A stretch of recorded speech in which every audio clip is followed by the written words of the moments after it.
Sallallahu Sayyidina Muhammad. Allahumma sayyidina Muhammad. Mula sing wong-wong sing kang ahli maksiat, wong-wong sing iku mang sing jarene iku mang kehilangan iman, tatkalane mendapat sentuhan kalbu ati panjenengan wis nang cekelan rapet, ojo sampai ujul, ojo sampai lepas mana. Mergo wong sing nglakoni maksiat ambek sing jeneng kiai di hadapannya Allah padha sami mawon. Sami napa nih? Sami-sami diparingi kesempatan oleh Gusti Allah luwe ide, luwe parek dening Allah selalu memperbaiki salat lan ibadah marang Allah. An-Nabi sallallahu alaihi. An-Nabi sallu alaihi sholawatullahi alaihi wa yanalul barokah kullu man shalla alaihi. An-Nabi sallu alaihi sholawatullahi alaihi wa yanalul barokah kullu man shalla alaihi. Sinten tiang lintang dalan krono ngaji lan sareng sholawatan, Gusti Allah gampang no dalan mlebet swarga tanpa hisapan. Sopo amal gak no ilmune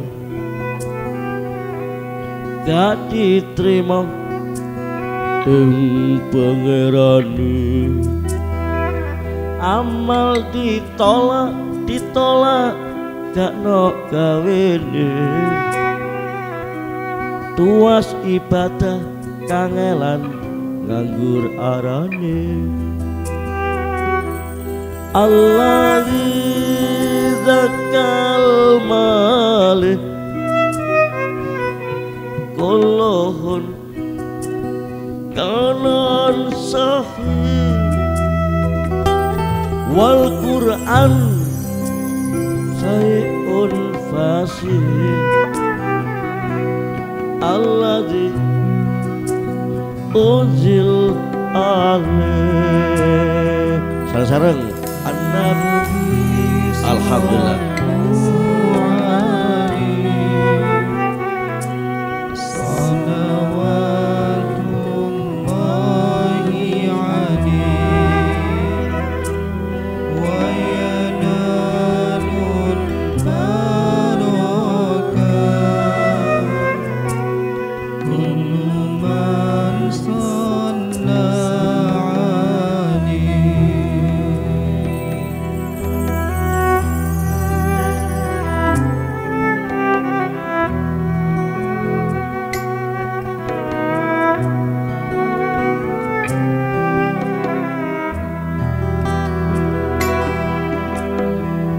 Ku kenang engkau wahai Rasulullah,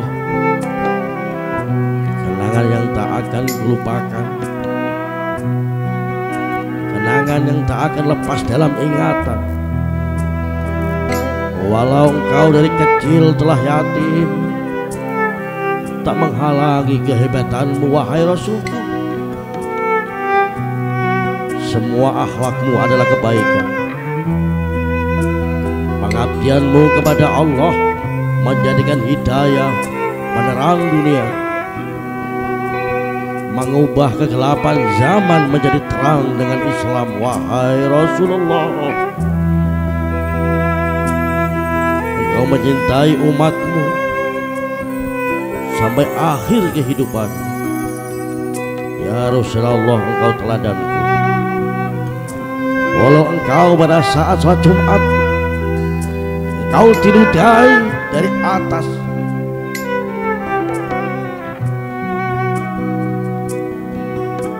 engkau selalu bersyukur. Alhamdulillah ono sing ngidoni. Pada saat lewat di situ lagi ada yang meludahi lagi.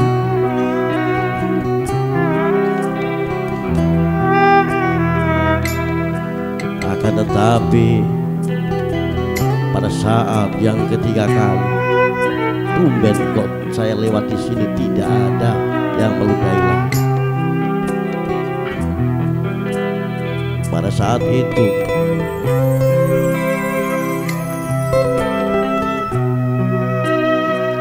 ada orang yang sakit di rumahnya yang satu pun orang tidak akan pernah menjenguknya. Hanya pertama Rasulullah Muhammad SAW yang menjenguknya. Bagaimana dengan sikap akhlak kalian saat jenengan diludahi oleh orang lain? Mencontohkah engkau kepada tauladan Nabi Muhammad SAW?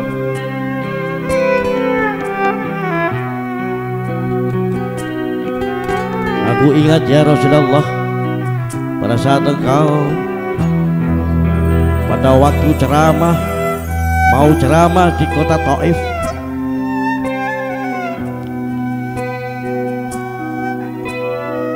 engkau dalam kerumunan massa bukan disambut dengan baik, tapi hinaan dan cacian dan lemparan batu sampai keningmu berdarah.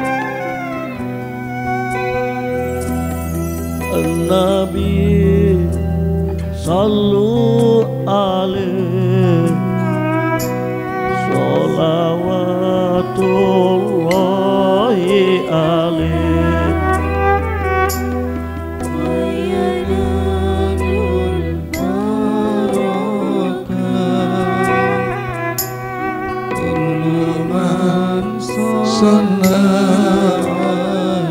terus.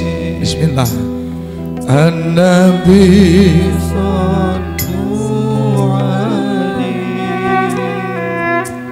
salawatullahi alaihi wa yanalul barakah kullu man shalla. Saudaraku, hati ini adalah singgasana. Hati ini pun ada singgasana. Hanya Tuhanku yang berhak untuk mendudukinya. Tubuh ini hanya kendaraan. Hidup ini hanya sandiwara. Cinta ini hanya semu. Karir ini hanya bonus. Banyak yang mencari keluar, padahal beliau tidak pernah jauh. Lebih dekat dari unat rapi yang mengalir dalam darah ini. Wa nahnu aqrabu ilaihi min hablil warid. Namun mengapa aku juga masih seperti manusia lainnya, selalu salah memilih jalan. Gustiku yang maha, hidupku, matiku, ibadahku adalah untuk mengabdi kepadamu. Jagalah rasa syukur agar aku tidak pernah meminta. Rasa hebatku hanya untuk berbagi kebaikan kini dan selamanya. Wahai saudaraku, sadarilah bahwa di dalam diri kita, di dalam diri manusia, dibagi menjadi 3 lapisan. Awak kulolan panjenengan niki dipun dados 3 lapisan. Adapun lapisan yang pertama adalah jasmani atau jasad kita. Lapisan nafsani atau jiwa, dan lapisan rohani atau sukma. Dari masing-masing instrumen dapat menangkap kebenaran pada dimensinya. Lapisan jasmani berfungsi menerima semua kesan indrawi dan tidak bisa memaknainya, dan tidak bisa digunakan untuk memahami apa di balik itu, dan kemampuannya terbatas pada umur tertentu dan berhenti pada saat manusia mati, dan tentu saja tidak dapat dipakai sebagai pedoman. An-Nabi Sallu, ya Allah, ya Allah,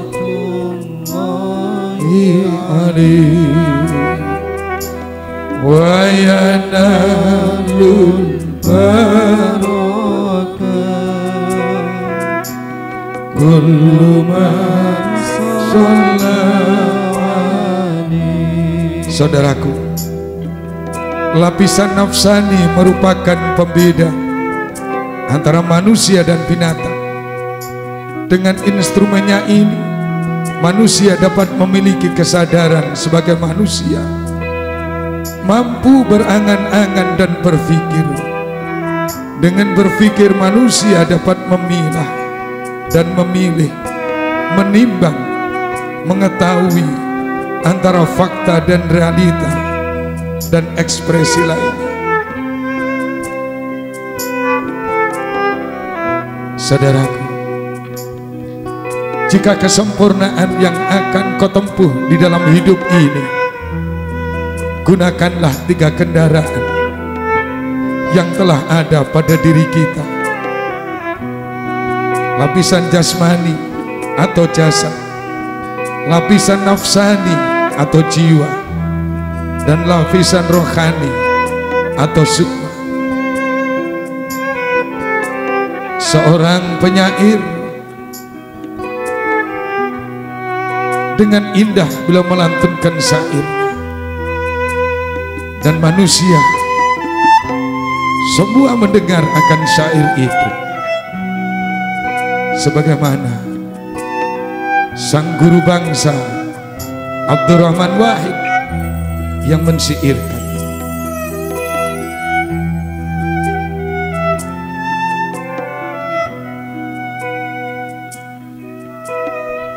Sallu ala Nabi Muhammad, sallu ala Nabi Muhammad, sallu ala Nabi Muhammad. Untuk itu saya mengajak dumateng dulur-dulur kula sedaya, apa yang harus kau banggakan di dalam hidup ini? Apa yang pantas dan layak kau banggakan dalam hidup ini di hadapan Allah? Engkau tidak memiliki apa-apa. Jangan kira tangan yang ada di dalam tubuhmu adalah tangan. Jangan kira mata, telinga, hidung, kaki yang ada di dalam tubuhmu adalah milikmu. Hakikat manusia adalah sulit. Hakikat manusia adalah tidak bisa dan tidak memiliki apa-apa. Untuk itu ayolah, ikrar yang telah kita ucapkan di dalam salat, inna sholati wa nusuki wa mahyaya wa mamati lillahi rabbil alamin. Ini sesuatu yang mudah kita ucap, sesuatu yang mudah kita ucapkan. Terkadang kita berat untuk menjalankan.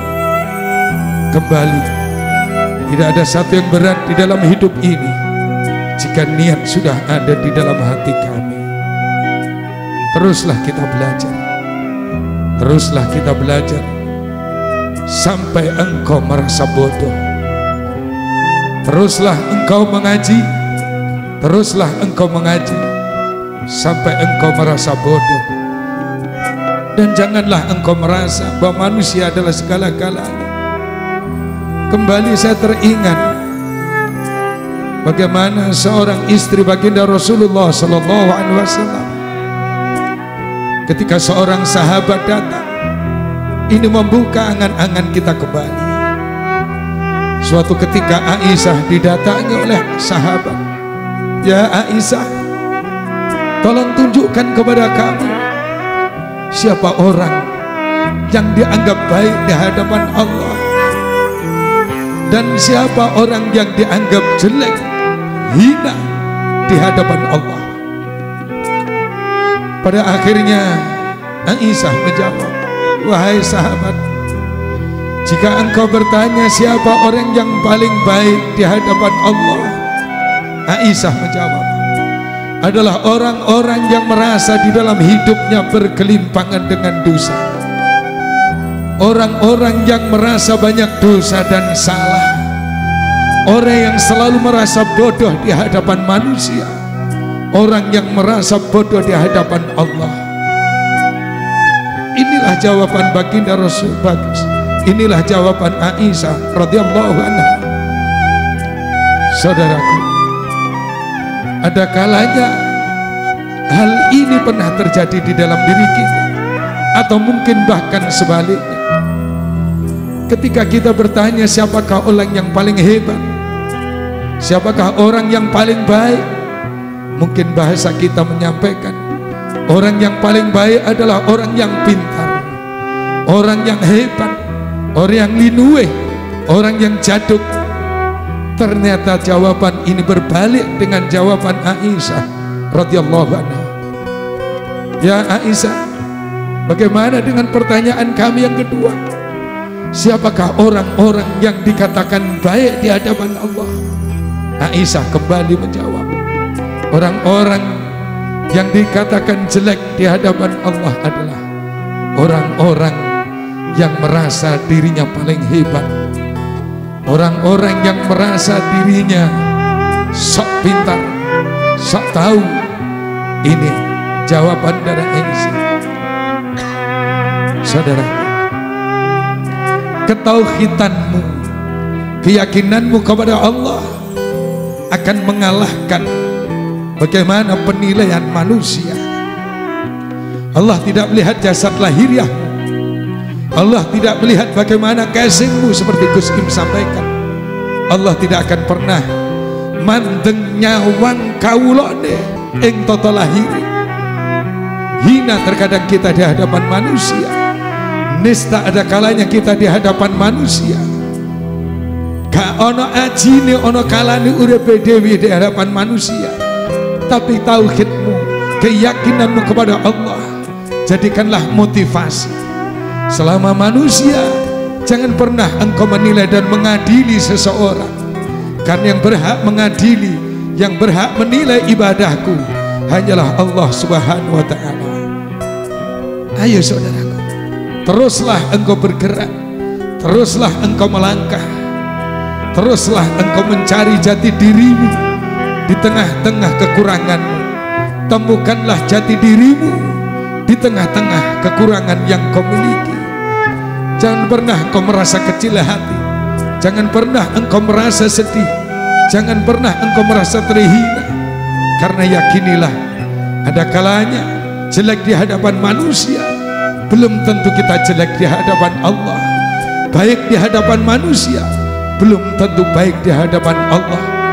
Bagaimana seorang ulama, seorang ahli ibadah, semua orang menyanjung, semua orang menghormati akan nilai ibadahnya, tapi tatkala dibawa di hadapan Allah, bukannya surga yang dia dapatkan, tapi justru neraka yang dia peroleh. Ini bagian cerita-cerita yang menginspirasi kita semua. Jangan pernah melihat kekurangan dirimu sendiri. Saya, Gus Im, atau yang lain tidak akan pernah melihat lahiriah kalian. Aku gak ngurus awakmu kebak tatu, aku gak ngurus rambutmu gondrong, aku gak ngurus bagaimana engkau ingin menuju jalan Allah. Satu kata, jangan pernah engkau menyerah. Allah lah yang berhak menjadi pengadil kita, Allah lah yang berhak menilai ibadah kita. Teruslah kita bersemangat, teruslah kita berpacu untuk senantiasa mendekatkan diri kepada Allah. Tauhid, keyakinanmu kepada Allah akan mengalahkan segala-galanya di hadapan manusia. Sallu ala Nabi Muhammad. An-Nabi, An-Nabi sallu alaihi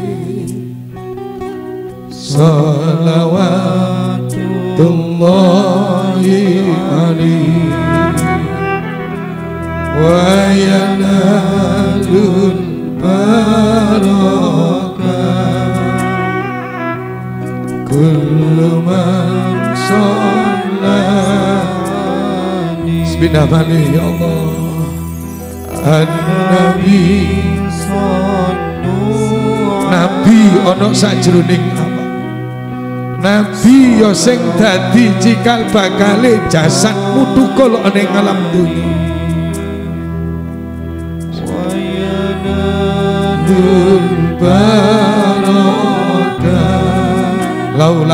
Laulaka ma khalaqtul asya. Nek duduk mergo sliramu Muhammad, aku Gusti kang akan ya jagat ora bakal nukulake sekabeh kauripan Allahmu ameng bumi menggorbing langit. Teruslah kita bersolawat, teruslah kita bersolawat.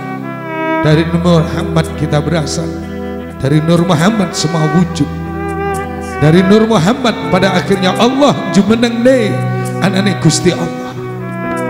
Inilah solawat dan solawat An-Nabi sallu alaihi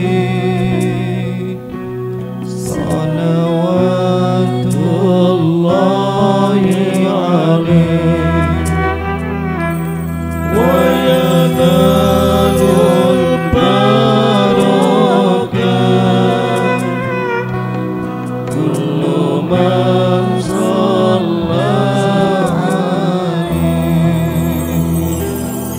Allahumma sholli ala sayyidina Muhammad.